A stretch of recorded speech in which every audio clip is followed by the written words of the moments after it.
ẹ kú dédé àsìkò yìí láti ìkànnì bàbá gbàgede ìmọ̀ tv lónìí tí ń ṣe ọjọ́ kejìdínlógún oṣù kẹjọ ọdún 2022 ìròyìn àgbáyé náà la mú wá fún yín látẹnu èmi sọ́ní sodiq abiodun ṣáájú ká tó ka ìròyìn fún yín lẹ́kùnrẹ́rẹ́ ẹgbẹ́ àwọn kókó èyí tó wà nínú rẹ̀. ẹni tí ń ṣe ààrẹ tẹ́lẹ̀ rí lórílẹ̀‐èdè wa nàìjíríà ìyẹn olúṣẹ́gun ọbásanjọ́ ti pé ọ̀rọ̀ tó ní ṣe pẹ̀lú ipò ààrẹ lórílẹ̀‐èdè yìí ní ọdún tó ń bọ̀ lọ́jọ́ wípé apalẹ̀ gúúsù bí gànlẹ̀ kó bọ́ sí o. bẹ́ẹ̀ sì rèé ìròyìn ti ṣe àfihàn rẹ̀ wípé ààrẹ muhammadu buhari ti fi ọwọ́ sí ìwé wípé kí wọ́n ya owó tó tó owó ìyẹn 145.28 million sọ́tọ̀ láti kó fún àwọn kan lẹ́yìn tó wà ní ìpínlẹ̀ borno. nínú ìròyìn míì ìròyìn ṣe àfihàn rẹ̀ wípé àwọn ọmọ ilé aṣòfin kékeré lórílẹ̀‐èdè wa nàìjíríà ni wọ́n ti kọ̀wé sí àjọ CAC tòun ti FIRS wípé kí wọ́n fi orúkọ àwọn ilé iṣẹ́ èyí tó gba iṣẹ́ láti roko ránṣẹ́ sí àwọn tí wọ́n sì kọ̀ láti ṣiṣẹ́ náà. bẹ́ẹ̀ sì rèé ọ̀gágun kan ti sọ̀rọ̀ síta wípé ní ìgbà kan rí ní àwọn pẹ̀lú ọ̀gá àwọn ìyẹn Dambazu ó bá ti gba ìṣèjọba lọ́wọ́ ààrẹ Jonathan gẹ́gẹ́ bí ìṣèjọba ológun. nínú ìròyìn míì ni àtúrì gbọ́ wípé ìjọba àpapọ̀ ti lanu kó tó sọ wípé lórí ọ̀rọ̀ tó ní ṣe pẹ̀lú ìyanṣẹ́lódì bí ẹnikẹ́ni ò bá ṣiṣẹ́ kò ní sówó fóńtàn ọ̀hún. bẹ́ẹ̀ sì rí àjọ asuu náà tún ti yóò padà níbi tó ti ń sọ wípé kò sí àmì wípé àwọn yóò wọlé padà o látàrí bí ìjọba ò ṣe fi ọwọ́ tó le mú ọ̀rọ̀ tó ní ṣe pẹ̀lú ìyanṣẹ́lódì àti sísan owó fún àwọn. lọ́wọ́ kan náà a tún gbọ́ wípé àwọn ikọ̀ àmọ̀tẹ́kùn ní ìpínlẹ̀ ọ̀ṣun ni wọ́n ti ráwọ́ tó àwọn kan tọ́wọ́ láti òkè àríwá tí wọ́n sì tó ẹyọ kan ó lé ní 20 níye. bẹ́ẹ̀ sì rí ìròyìn tún fi hàn wípé àwọn agbébọn kan ni wọ́n ti pa awakọ̀ táǹkà kan ní ìpínlẹ̀ kogi. nínú ìròyìn ilẹ̀ òkèèrè iléeṣẹ́ ọkọ̀ òfurufú kan èyí tí wọ́n pè ní Emirates ni wọ́n ti sọ wípé àwọn kò tún ní gbé bàálù fò wá sórílẹ̀-èdè nàìjíríà mọ́ láti oṣù tó ń bọ̀. bẹ́ẹ̀ nínú ìròyìn ààrẹ ìdárayá ilé-ẹjọ́ ti dájọ́ ikú fún akànṣẹ́kù kan ní orílẹ̀-èdè wa nàìjíríà. ẹ má gbàgbé láti tẹ̀lé wa lórí òpó YouTube wa ẹ tẹ bàbá gbàgede ìmọ̀ TV ẹ láìkí rẹ̀ ẹ ṣí rẹ̀ ẹ fèròǹgbà yín síbẹ̀ o lórí ti Facebook wa ń kọ́ ẹ tẹ gbàgede ìmọ̀ with aláwìyé àdébáyọ̀ ẹ láìkí òun náà ẹ ṣí rẹ̀ ẹ tún fèròǹgbà yín síbẹ̀ lórí ti Instagram wa ẹ tẹ gbàgede ìmọ̀ _22 ẹ láìkí òun náà ẹ ṣí rẹ̀ ẹ tún fèròǹgbà yín síbẹ̀ ẹ má tún gbàgbé ńkọ́ wípé ẹ̀rọ ìbánisọ̀rọ̀ kan lọ ní jẹ̀lẹ́ńkẹ́ lójú ẹ̀rọ amóhùnmáwòrán yín lọ́wọ́ ọ̀sàlẹ̀ ẹ̀kọ́ sílẹ̀ ẹ tẹ̀ sódàgbò yín ẹ pè wá ẹ̀rọ ìpolówó ọjà rẹ̀ láǹfààní láti já sí o ìròyìn ọ̀hún rèé o lẹ́kùnrẹ́rẹ́. ẹni tí ń ṣe ààrẹ tẹ́lẹ̀ rí lórílẹ̀‐èdè wa nàìjíríà ìyẹn olúṣẹ́gun ọbásanjọ́ ni ó ti sọ wípé apá ilẹ̀ gúúsù gan ni ààrẹ kàn lọ́dún 2023. ẹni tí ń ṣe ààrẹ fórílẹ̀‐èdè wa nàìjíríà tẹ́lẹ̀ rí ìyẹn olúṣẹ́gun ọbásanjọ́ ni ó ti sọ̀rọ̀ náà jáde lẹ́yìn ìgbà tí àwọn kan ti ń gbé kò yẹ ẹnu wípé ilẹ̀ yorùbá tó ń ti apá gúúsù gan ló kàn. ẹni tí ń ṣe ààrẹ ọ̀hún wá sọ̀rọ̀ náà jáde wípé ní ìgbà kan rí ni àwọn ti jókòó pọ̀ pẹ̀lú àwọn tó jẹ́ adarí lápá òkè àríwá lórí ọ̀rọ̀ náà tí àwọn ti sì ti fi kùnlùkùn fẹnu ṣọ̀kan sórí ọ̀rọ̀ wípé ní ìgbàkígbà tí ẹni tí wọ́n máa bẹ́ẹ̀ bá ti ṣe tán níṣe ni ààrẹ ọ̀hún yóò wá sí apá gúúsù ilẹ̀ wa. ó tẹ̀wájú wípé ó jẹ́ ohun ìyàlẹ́nu fún òun lẹ́yìn ìgbà tí òun rí pé ẹgbẹ́ òṣèlú PDP ni wọ́n tó fa ẹnìkan láti apá àríwá sílẹ̀ gẹ́gẹ́ bí ẹni tí yóò jáwé olúborí nínú ètò ìdìbò èyí tó ń bọ̀ lọ́nà. ó ní pé fún ìdí èyí bí ìgbésẹ̀ èyí tí ẹgbẹ́ òṣèlú APC gbé gan ló dùn mọ́ òun nínú. bákan náà nínú ìmíì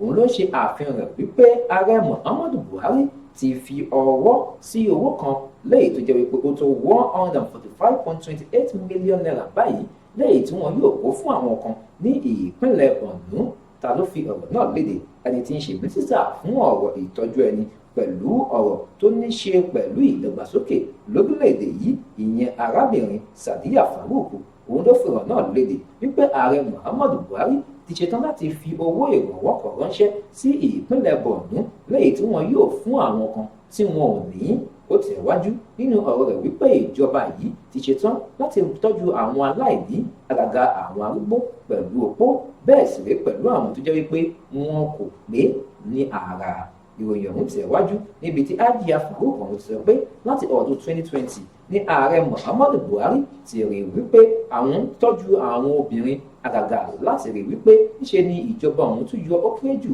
èèyàn tó tó 100 mílíọ̀nù níye kúrò nínú ohun tó ní ṣe pẹ̀lú ìṣẹ́ tó ń tòṣì láàrin ọdún 10 lórílẹ̀‐èdè wa Nàìjíríà. Ó wá tẹ̀wájú wípé báyìí ń kọ́ ìjọba ọ̀hún ti ṣetán láti pín owó tó kéré jù ìyẹn 20,000 naira fún àwọn èèyàn ní ìpínlẹ̀ náà. Ó ní pé ìjọba ọ̀hún ni yóò bẹ̀rẹ̀ sí ní máa pín owó ọ̀hún láti ìpínlẹ̀ sí ìpínlẹ̀. Ó ní pé láàrin gbogbo ìpínlẹ̀ èyí tó tó 36 èyí tó wà lórílẹ̀‐èdè yìí àti olúùlú Àbújá gan ni àwọn owó ọ̀hún yóò dé. Ó tẹ̀wájú nínú ọ̀rọ̀ rẹ̀ wípé ṣẹ́rí yàtọ̀ sí àwọn obìnrin ó ní pé àwọn ọkùnrin náà yóò jẹ mọ̀kútù ọ̀rọ̀ náà. Ó tẹ̀wájú wípé kódà àwọn ọ̀dọ́ ni àwọn yóò tún kọ́ níṣẹ́ nínú ọ̀rọ̀ náà. Nínú ọ̀rọ̀ rẹ̀ ó tún sọ wípé àwọn tó yẹ pé wọ́n jẹ́ abarapá náà yóò jẹ ìgbádùn ààrẹ Muhammadu Buhari.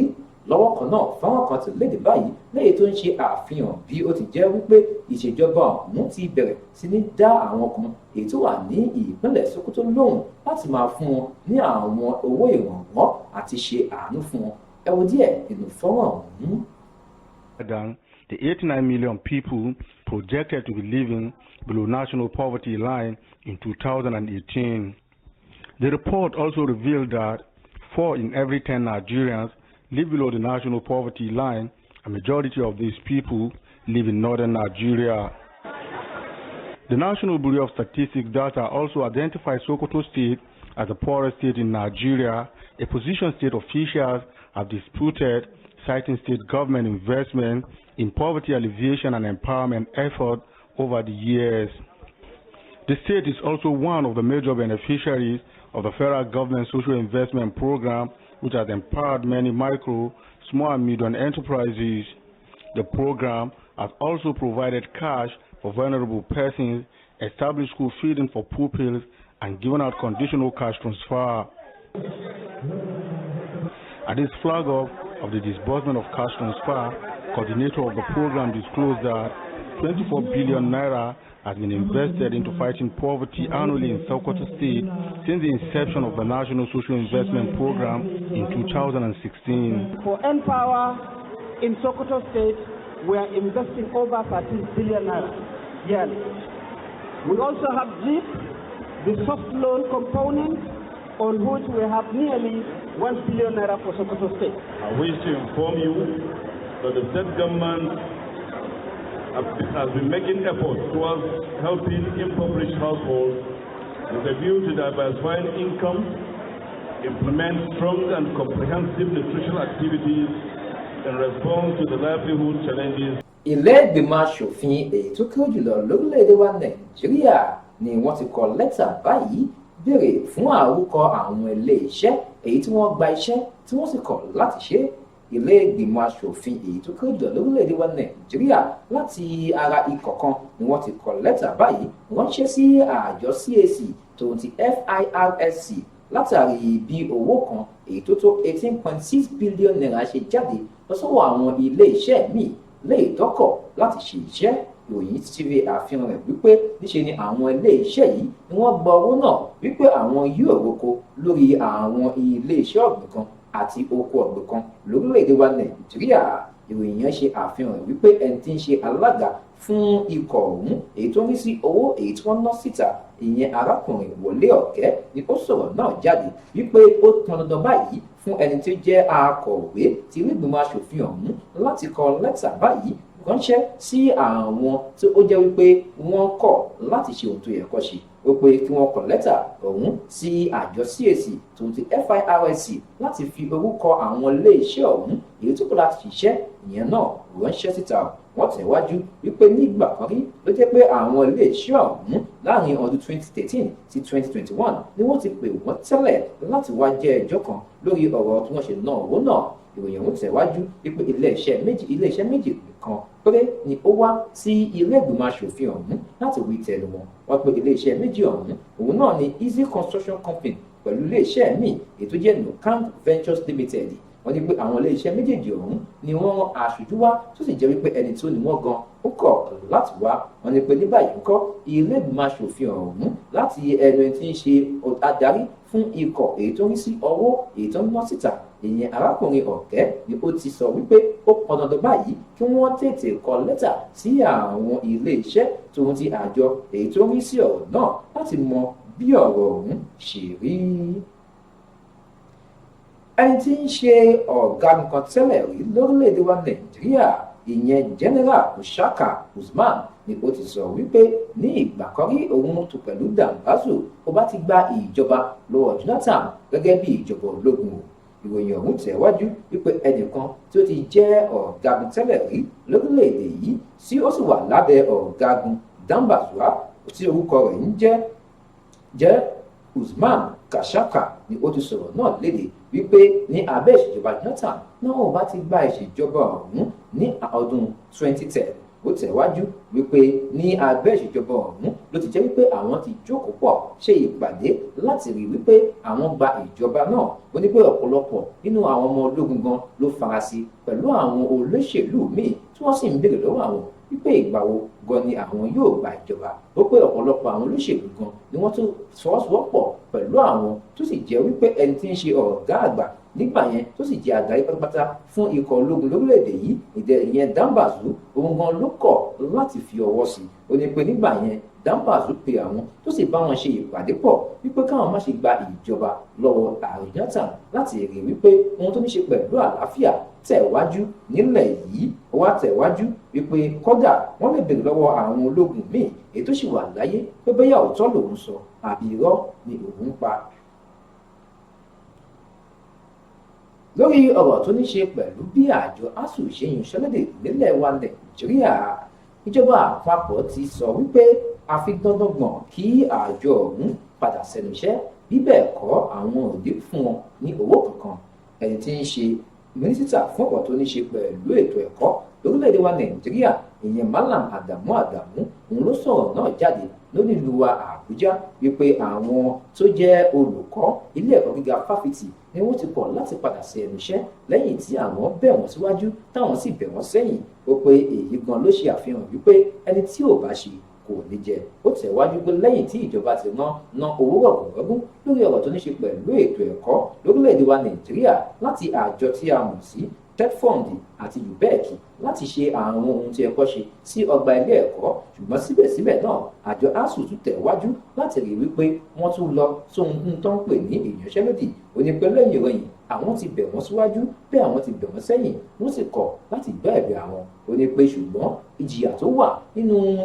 láìgbọ́ràn sí àwọn lẹ́nu òun ni wípé àwọn ò ní san owó oṣù 6 èyí tí àwọn jẹ wọ́n fún wọn. Ó tẹ̀wájú wípé ìjọ tó bá padà sí ẹnu iṣẹ́ gan ni wọn yóò rí owó gbà. Ẹni tí ń ṣe Málàmù ọ̀hún ó tẹ̀wájú wípé àwọn ti bá ọ̀pọ̀lọpọ̀ àwọn àjọ bíi méjì míì sọ̀rọ̀ lẹ́yìn tí wọ́n tún jẹ́ àwọn náà jẹ́ ti àwọn òṣìṣẹ́ ti ilé ẹ̀kọ́ fáfitì tó sọ wípé àwọn ti ṣetán láti padà sí ẹnu iṣẹ́ tó sì jẹ́ ASUU nìkan ni wọ́n sì sọ wípé àwọn ò ní padà sí ẹnu iṣẹ́ o.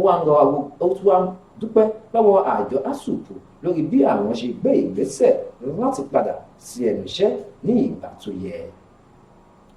Lọ́wọ́ kan náà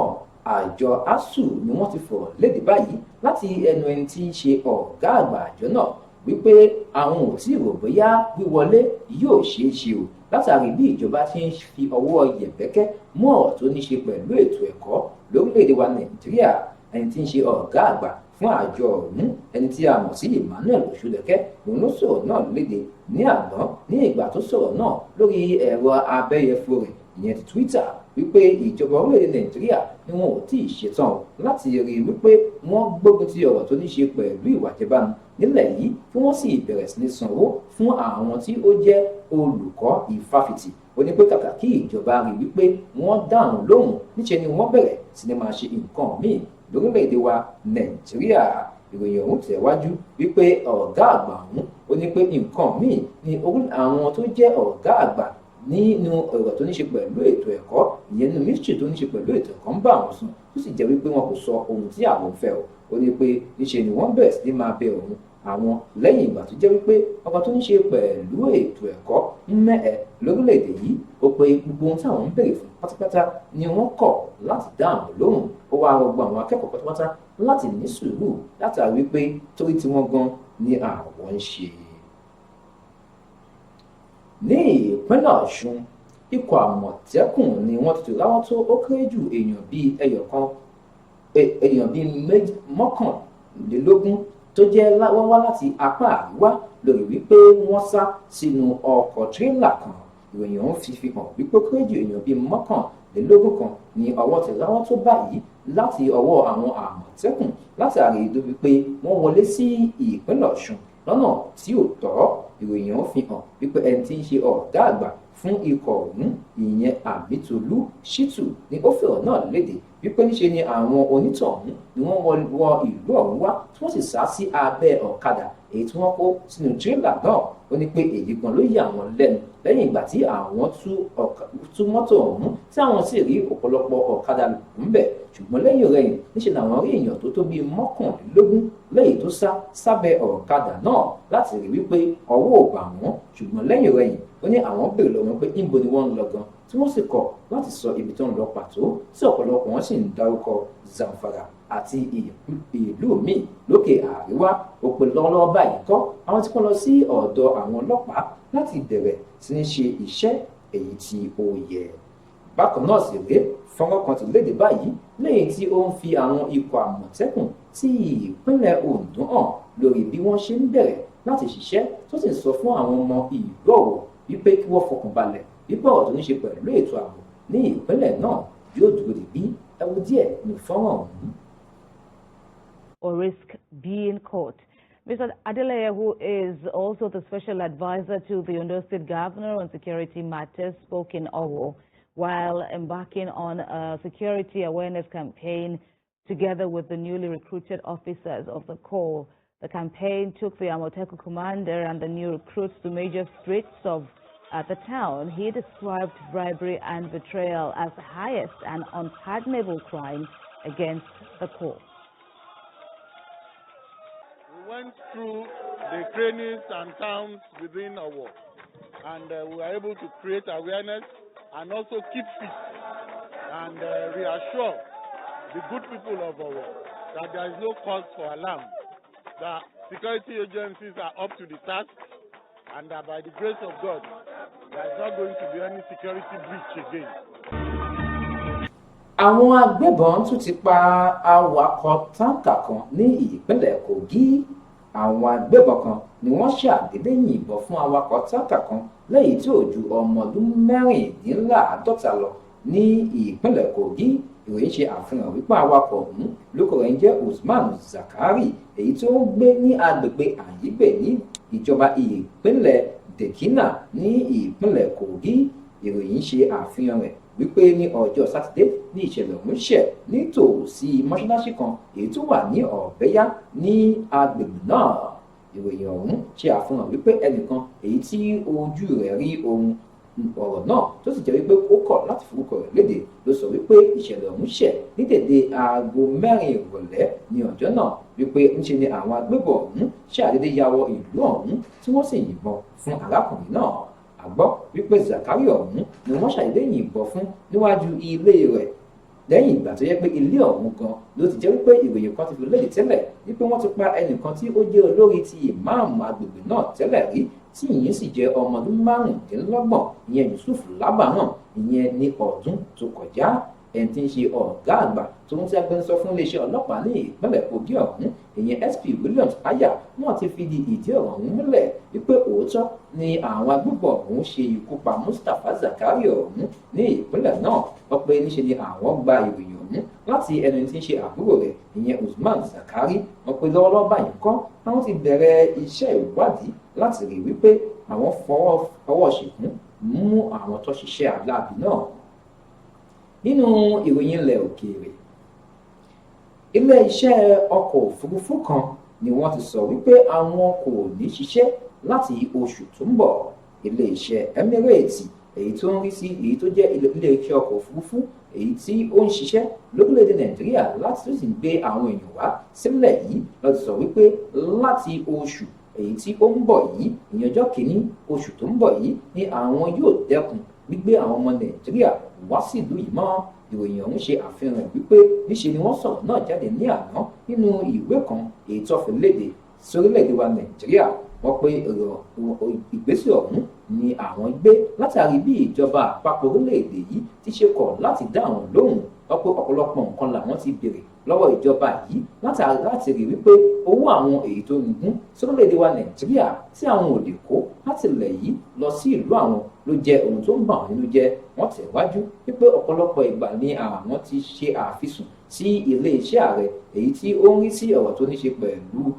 bàálù pẹ̀lú ilé-iṣẹ́ èyí tó ń rí sí owó òṣùná nílẹ̀ yìí. Wọ́n tẹ̀wájú wípé ọ̀pọ̀lọpọ̀ ìgbà ó sì jẹ́ wípé owó àwọn gbòǹgbò wọ́n ní pé owó tó tó $600 million ni ó wà ní orílẹ̀-èdè yìí tí àwọn kò lè kó lọ sílẹ̀ wọn. Wọ́n tẹ̀wájú wípé ìdí gan ni wípé nítorí wípé